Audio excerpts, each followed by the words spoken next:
What's going on, Bourbon Real Talk family? And if you've been around the whiskey community long, you know that there are always rumors of bourbons that could be disappearing soon or becoming highly allocated. So we've got the top 10 bourbons that you should be hunting down right now before they're no longer on shelves. So stick around.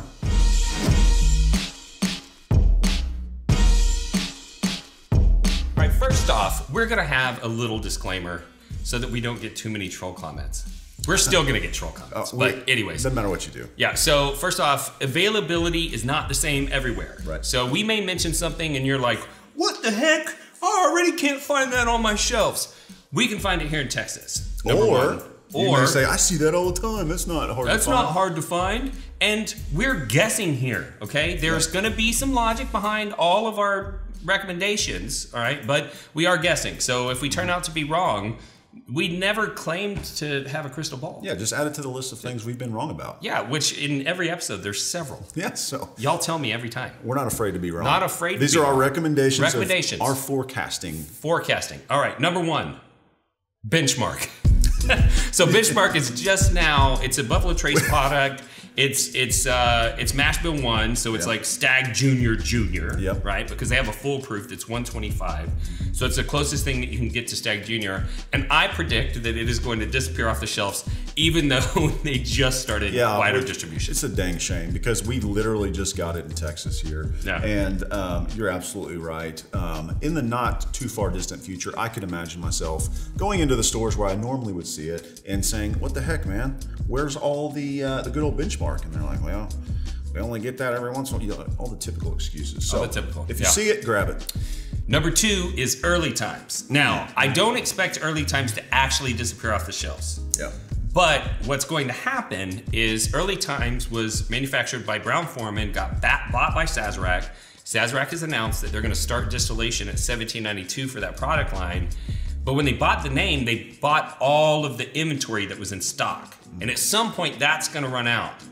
And if you've been around the whiskey world for very long, you know that when a brand changes something, like they drop an age statement or it switches where it's being distilled at, everyone goes, oh my God, the old stuff was so amazing and the new stuff sucks so bad. And then everybody's gonna want an old bottle of early times that has the original juice that's really, really good. And so if you're curious, I would probably pick some of those up. Yeah. Always have a bunker because at some point that's gonna go away. Yeah. Early times as we know it could be changing is the way, as far as the flavors, obviously where it's distilled. So if you see a bottle now on the shelf, you might want to grab it. Sure. Number 3, Four Roses. I love the old Four Roses, especially that Jim Rutledge juice. Jim Rutledge juice, right. So we have had the pleasure of hanging out with Brent Elliott, amazing guy. He took over in 2015, but Four Roses is aged usually around 6-7 years. Right. And so that means that the Jim Rutledge juice is going to disappear. And if logic follows, there's going to be whiskey nerds that go, oh man, Brent Elliott's juice isn't as good as Jim Rutledge's juice, and I really like these old bottles because they taste so much better. Beyond that, there's a chance that Four Roses could actually disappear off shelves, or at least the more premium lines, right? Yeah. I mean, do you remember you used to be able to go to any liquor store and they'd have a Four Roses single barrel? Right. Cask strength, and now, no. So that's usually how it starts. Some of those cask strength, barrel strength stuff is the first to go, and then everything kind of follows behind that. But nothing wrong with the Brent Elliott juice. We've had that. It's great really stuff. Good. But similar to the early times, as you know it, it may be leaving. Maybe changing. Grab it when you see it. All right, so number 4 is the Wild Turkey premium products, such as your Russell's Reserve, possibly your 101, right? Which could be sad. That's not the premium line, but there's a chance that we could lose 101 at some point. I mean, the Kentucky Spirit's in there. Rare breed is already not super easy to find, right? But it's been rumored for a while that Russell's Reserve, especially the Russell's Reserve 10-year, is becoming harder and harder to find. So grab it when you see it. I've heard that rumor for about a year now, ever since I've been collecting. And so every time I see one, I try to grab one, just make sure I have a bunker. But see, and one of the things that's interesting about Wild Turkey is that their average product age is higher than the other distilleries' product ages that are at that same price point, right? Which means that they have to be able to predict further into the future. And that is the reason why I think that even 101 one day could disappear off shelves as we know it today, because it's an average at 8 years old. Right. And so if demand keeps growing, you know, what are you going to do? Yeah, how long can you keep that up? Obviously, inflation, things are becoming more expensive. So how much longer can they keep putting out that higher aged stuff at the price that they are? Probably not too much longer. So that's why it's on the list. Hey, nice hat. Hey, thanks. Nice lanyard. Nice rocks glass. Thanks, man. Nice travel case. Nice blend topper. Thank you. Nice candle. Nice bottle bag. Thanks, man. That's a nice tumbler. Nice women's t-shirt. Oh, thanks. Nice extra schmedium shirt. Get yourself some nice things and get all the compliments that come along with it. Shop bourbonrealtalk.com.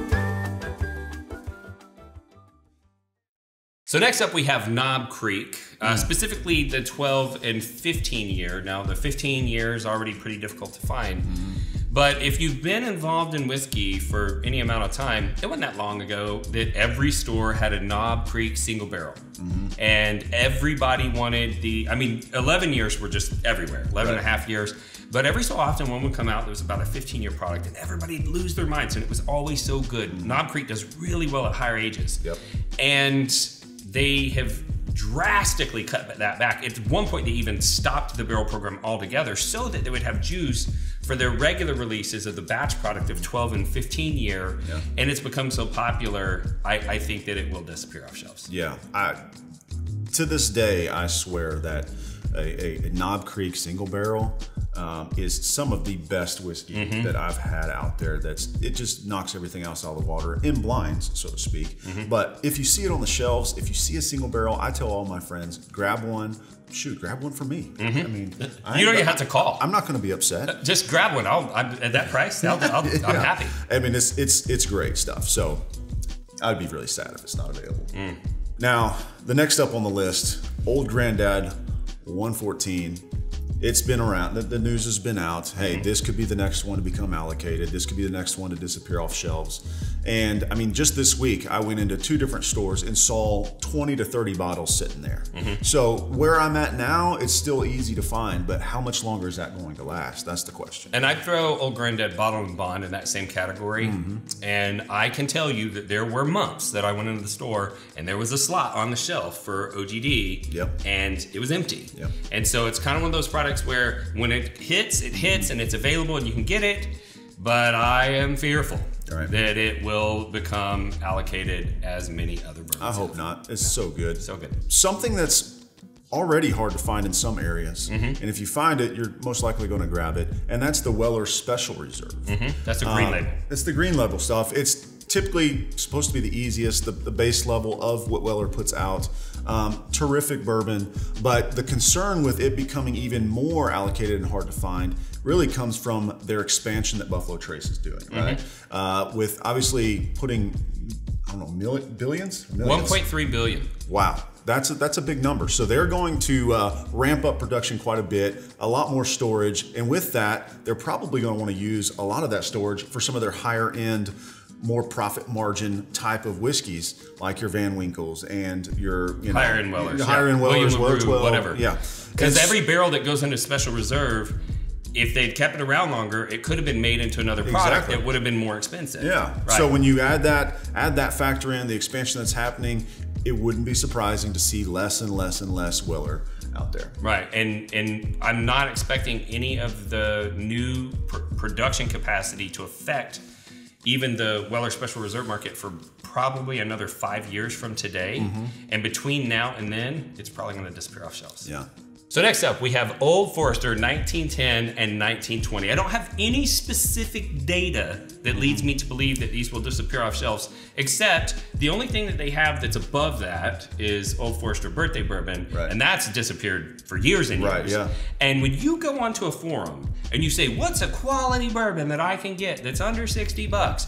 Every single time, one of the #1 answers are these two bottles. Right. Old Forrester 1910 and 1920. I figure if there's that many people talking about it and that many new people getting interested, going out and buying it, there's a good chance it's going to disappear. Absolutely. It's going to be one of those demand issues because you're absolutely right. One of the first bourbons that I was ever recommended when I started my journey was an Old Forrester 1920. And I've kept that thing on the shelf ever since then because it is so good. And I always recommend it to people too. Yeah, so same here. It makes sense that when you've got such a gap between the 1920 all the way up to the birthday bourbon stuff,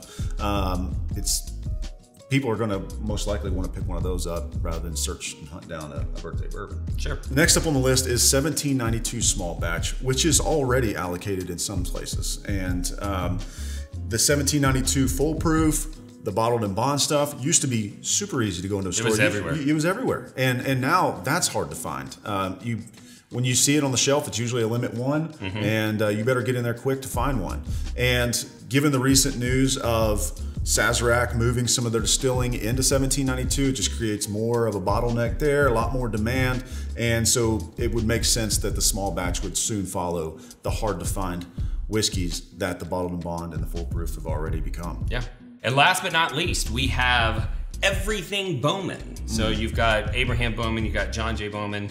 There's different lines from the Bowman lines. It's Bowman Brothers Distillery. And the reason why I think this is going to go allocated is because of Blanton's. So a lot of people don't know this, but Bowman is actually the same distillate as Blanton's, which is Buffalo Trace mash bill 2. It's their slightly higher rye mash bill.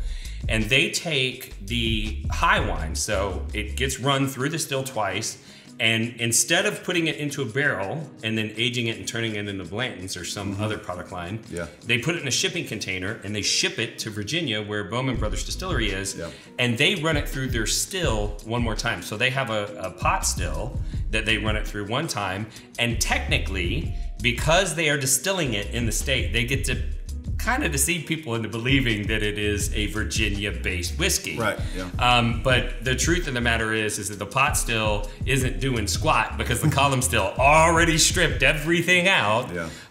And I think that once people start to realize that this is the kind of gettable Blanton's, it's going to have the same impact that it did on Rock Hill Farms and Elmer T. Lee, and people are going to start buying up Bowman products for that reason. So that's our top 10 list. That's it. So definitely get out there on your hunting and get after some of these bottles. Get a backup if you can, and let's preserve this as long as we can. As long as we can. Good stuff. Good stuff. If this is your first time watching the podcast, we'd like to thank you for viewing and let you know a little bit about our show philosophy. We are about bringing people together around spirits, and that's a concept that's really especially important to me because I lost a loved one to suicide. And in the aftermath of that, I was trying to find a way to bring people together. I didn't want people to feel alone the way that I figured my brother did when he made that decision. And I saw people in the whiskey enthusiast community connecting with one another, even people that you would think wouldn't normally connect in their everyday lives. And that's just the power of whiskey, bringing people together. And so that has inspired Wes and I to start Bourbon Real Talk Community, where there's a lot of connection and camaraderie there, and you can kind of become part of the family. But in the journey and in interacting with people in these online forums, I have seen kind of negativity from the whiskey trolls. And they try to ruin everybody's fun. They're only there for themselves. And they say hateful things to strangers online. And you're not going to find any troll-like behavior in Bourbon Real Talk community. But it did make me realize that if these people can hate you online, I can love you online. And that's why we end every podcast the same way, and that's this. If you woke up this morning and you're unsure whether or not anyone loved you, just know that we love you. We'll see you next time on Bourbon Real Talk.